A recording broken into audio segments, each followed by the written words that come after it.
Si Europe 1 rappelle les étapes de cette tournée et les principaux objectifs de celle-ci avec la présence du président français au One Forest Summit qui se tient à Libreville, le journal Le Point quant à lui induit que le déplacement d'Emmanuel Macron en Afrique vise à confirmer la rupture avec la France-Afrique. Dans la région gabonaise comme sur l'ensemble du continent, selon ce média, le sentiment anti-France est de plus en plus présent sur le continent. Il n'y aura pour sa part pas de grand discours sur sa stratégie en Afrique lors de cette tournée, sans doute pour ne pas donner l'impression de privilégier un pays plutôt qu'un autre. La venue sur le continent et surtout au Gabon d'Emmanuel Macron souffre de multiples interprétations. RFI rappelle notamment que cela fait 13 ans qu'un président français n'avait pas fait de voyage au Gabon. Le dernier fut Nicolas Sarkozy en février 2010. Ce déplacement d'Emmanuel Macron était, selon une source proche de l'Élysée, devenu indispensable. Il était en projet depuis déjà plusieurs mois, mais cette visite officielle tombe en pleine année électorale au Gabon avec une présidentielle prévue dans 6 mois.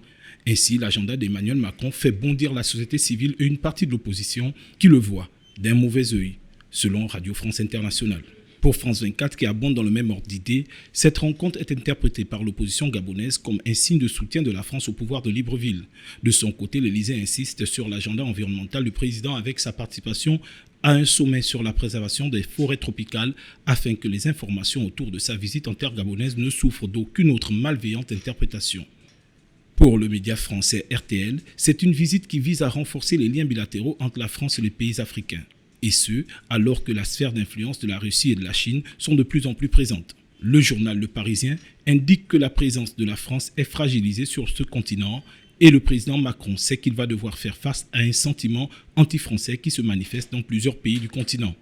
Pour le journal 20 minutes Le Monde, la présente tournée du président français serait l'occasion d'éprouver la nouvelle relation qu'il appelle de ses voeux avec ce sentiment, même s'il rappelle, comme plusieurs autres médias, que l'influence de la France ne cesse de reculer.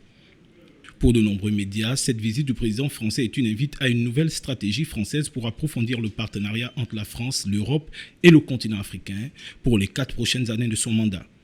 La France peut-elle reprendre l'initiative dans sa politique africaine?